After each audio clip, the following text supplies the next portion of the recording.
probably think the reason you keep quitting your goals is simple. You believe you lack discipline. You tell yourself that other people are simply stronger, more focused, more consistent. They wake up early, they stay committed, they push through resistance while you slowly lose momentum.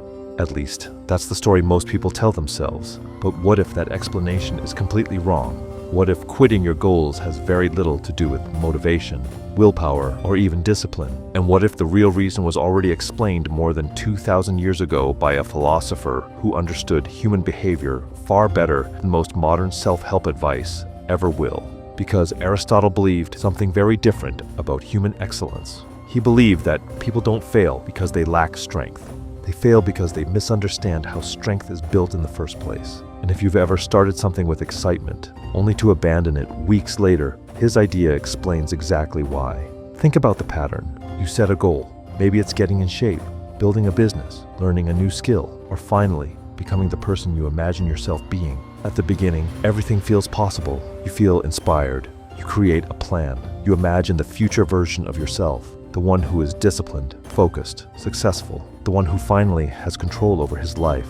For a few days, maybe even a few weeks, you follow through. You wake up earlier. You work harder. You push yourself. And then something subtle begins to happen. Your enthusiasm fades. The routine becomes heavier. The effort starts to feel unnatural. Suddenly, small excuses appear. You miss one day, then another. You tell yourself you'll restart tomorrow, but tomorrow becomes next week, and eventually the goal disappears entirely, not because you consciously decided to give up, but because something inside you slowly lost its grip.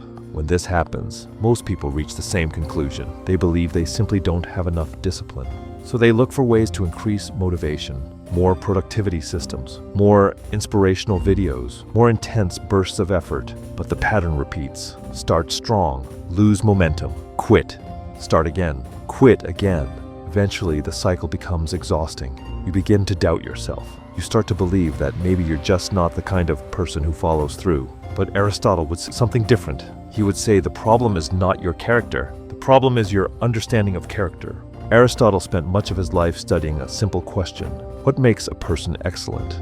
Not successful in the modern sense, but excellent in the deeper sense of becoming fully developed as a human being. And the conclusion he reached was surprisingly practical. He argued that excellence is not something you are born with.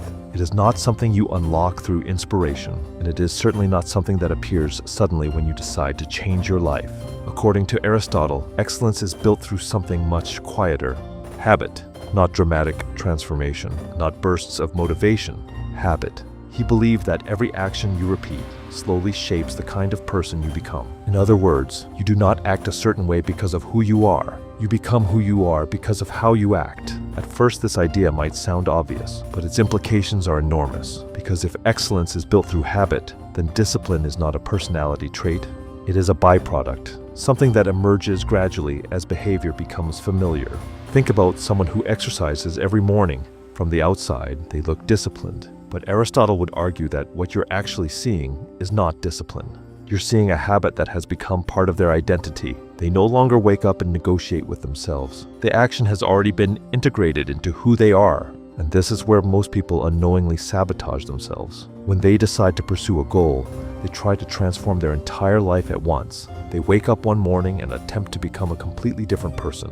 New schedule, new routines, new expectations, new identity. At first, the excitement carries them forward, but their mind still belongs to their old habits. Their nervous system still expects the old patterns. So every new behavior feels like friction. Every action requires effort. Every step demands negotiation. And eventually that friction becomes exhausting. Not because the person is weak, but because they are trying to force a new identity before building the habits that support it. Aristotle understood this long before modern psychology existed.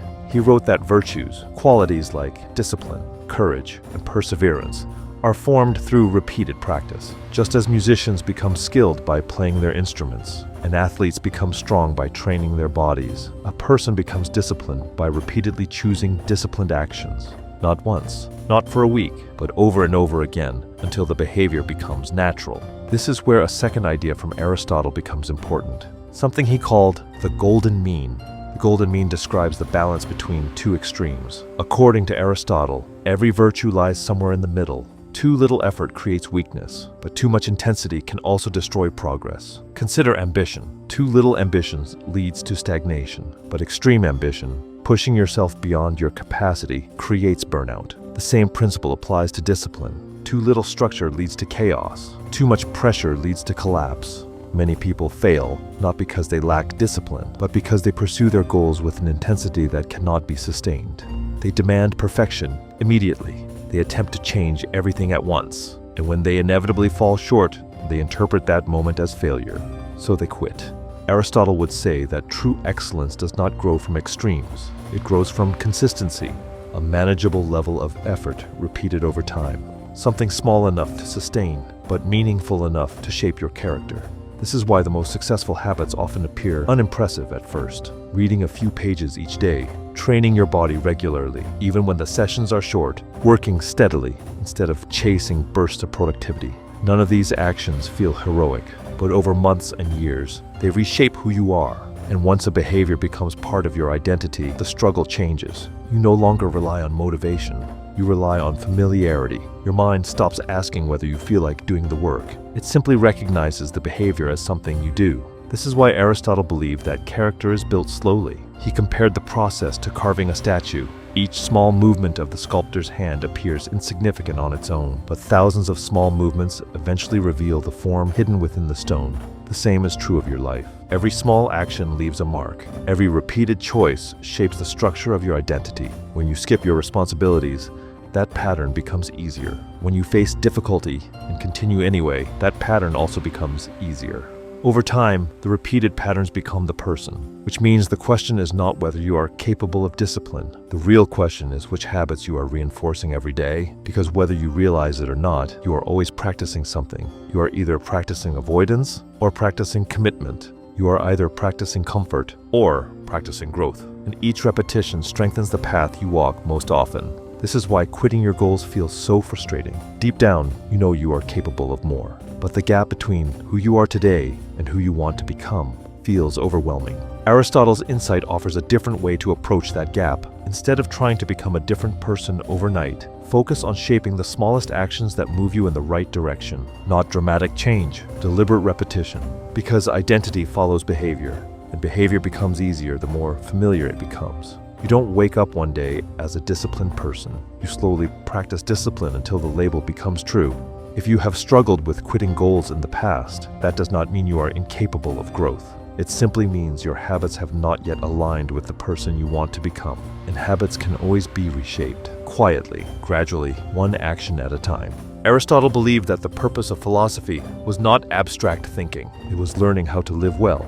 And sometimes the most powerful insights are the simplest ones. You become what you repeatedly do, not what you intend to do, not what you promise yourself you will do tomorrow. So the next time you feel the urge to quit something important, remember that the decision in front of you is larger than it appears. It is not just about finishing one task. It is about reinforcing the identity you are slowly building. Every action is a vote for the kind of person you are becoming. Choose enough of the right votes, and the result becomes inevitable. If this perspective resonated with you, subscribe to The Ancient Mind for more explorations of ancient philosophy and timeless wisdom applied to modern struggles. Because sometimes the answers to our most frustrating problems have been waiting for us for thousands of years.